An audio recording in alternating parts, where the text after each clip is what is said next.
Bună prieteni, bine ați venit pe canalul Illegal Tuners. Eu sunt Andrei și astăzi am să vă arăt cum să vă modificați evacuarea. Mai cu seamă tipsurile la un Audi A6 C6 4F. Cu alte cuvinte, cum să trecem de la urățenile astea la astea. Acesta este tipsul original de la Audi. Este acesta. Și după cum vedeți, are o sudură aici, una aici și una aici, în partea asta altă. Trebuie să luăm un flex și să tăiem sudurile mai întâi.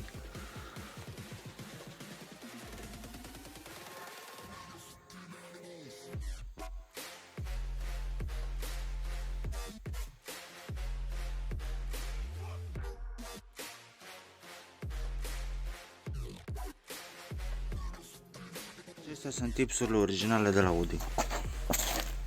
Din păcate nu a intrat flexul să tai direct sudura, așa că a trebuit să desfac evacuarea din suporți și să o las un pic mai jos. Ca să avem acces la cele două șuruburi, trebuie să dăm partea de jos a spoilerului jos, cum am făcut eu aici. Este foarte simplu. La mine este prins numai cu 4 șuruburi. Durează 5 minute. Aceasta este evacuarea originală, așa va rămâne după ce dăm tipsurile jos și într-o parte și în cealaltă.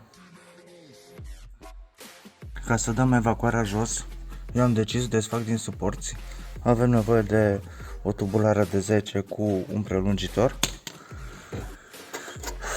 Acestea două sunt cele două șuruburi și aici și în partea asta altă sunt prinderile de la suportul de la evacuare.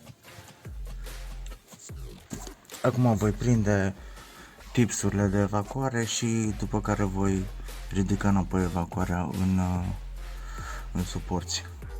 Așa arată tipsurile montate. Sper că se vede de la lumină ceva. Să trecem și la asta la alt. Singura problemă este că totuși tipsurile sunt foarte late și au intrat fix în spațiul acesta. La mine la garaj am o freză electrică și voi mări cumva spațiul acesta ca să nu mai atingă tipsurile pe bara de jos, pentru că mă gândesc că la drum lung se vor încinge și vor topi aici plasticul. Nu este o problemă foarte gravă, este o treabă de, hai să zicem, 15 minute.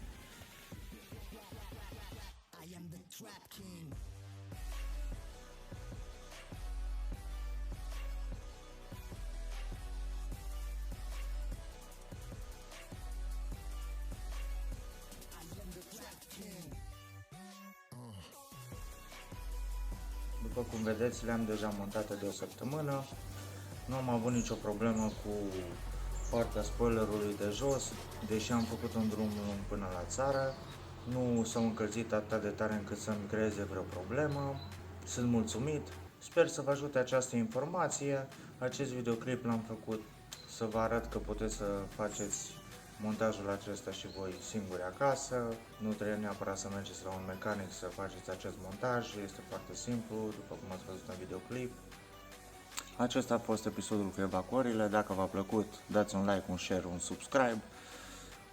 Puteți să lăsați comentarii, poze, eu știu, videoclipuri cu evacuările pe care le-ați făcut voi sau tipsurile pe care le-ați folosit voi. Sunt curios de alte tipsuri, cum ar arăta. Pe viitor am de gând să mai modific încă o dată evacuarea. Vreau să montez sistemul acela cu clapetă, cu telecomandă și voi monta și eu a doua evacuare, astfel încât la are totuși să-mi iasă noxele, să fiu legal, dar când vreau să am sunet, să am țeavă goală, să fie și țeavă goală. Cred că aceasta e cea mai bună soluție, în special pentru mine, pentru că în Deva sunt puține servisuri care au licență pentru quattro și cei care au licență pentru quattro sunt totuși destul de serioși.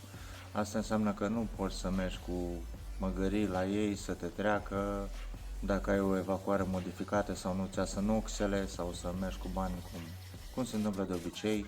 Tocmai de aceea vreau să fac în așa fel încât să nu am probleme, dar totuși să am și evacuarea pe care mi-o doresc. Multă baftă în continuare, baftă la montaj, salut fanii Audi, aveți grijă de voi și drumuri bune. Bye!